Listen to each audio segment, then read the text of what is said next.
Hello students, IIT brain में आपका स्वागत। आज हम फिजिक्स में आईईई रोडो के प्रॉब्लम 3.12 पार्ट 2 पर डिस्कस करेंगे। इसके पार्ट 1 पर हम पहले ही एक क्लिप तैयार कर चुके हैं, सो आप एक बार पहले क्वेश्चन सुने।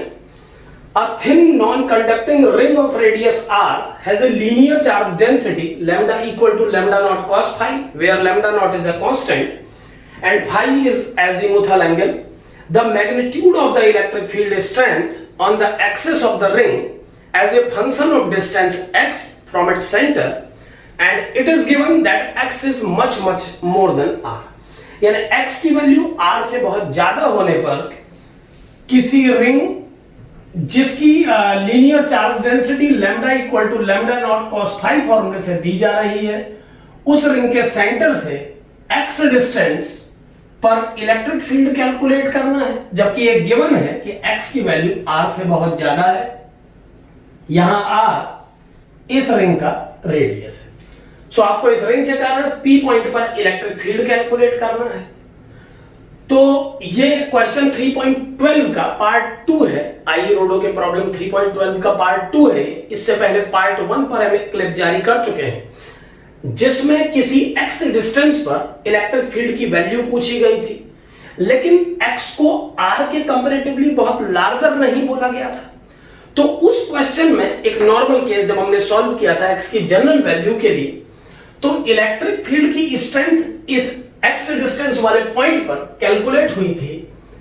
E vector is equal to 1/4 pi epsilon naught. इस रिंग के कारण इस पॉइंट पर इलेक्ट्रिक फील्ड के वैल्यू का मैग्नीट्यूड फर्स्ट पार्ट में हमने निकाला था। E magnitude equal to 1/4 pi epsilon naught pi r square lambda naught upon r square plus x square to the power 3/2। इस पर पूरी डिटेल डिस्कशन हम इसके पार्ट 1 में कर चुके हैं। ये रिजल्ट कैसे आया, कैसे हमने इस डिफरेंट चार्ज डेंसिटी वाले रिंग को डाइपोल्स बना के सॉल्व किया, तो उस पर हमने कंप्लीट एक वीडियो बनाया हुआ है। उसका रिजल्ट ये फाइनली मिला था हमें मैग्नीट्यूड के लिए, यानी एक रिंग अपने सेंटर से x डिस्टेंस पर अगर इस चार्ज डेंसिटी की रिंग है तो अपने सेंटर से x डिस्टेंस पर इतना इलेक्ट्रिक फील्ड डेवलप करती है, और इसका डायरेक्शन डाइपोल मूवमेंट इस रिंग के रिजल्टेंट डाइपोल मूवमेंट के अगेंस्ट डायरेक्शन में होता है।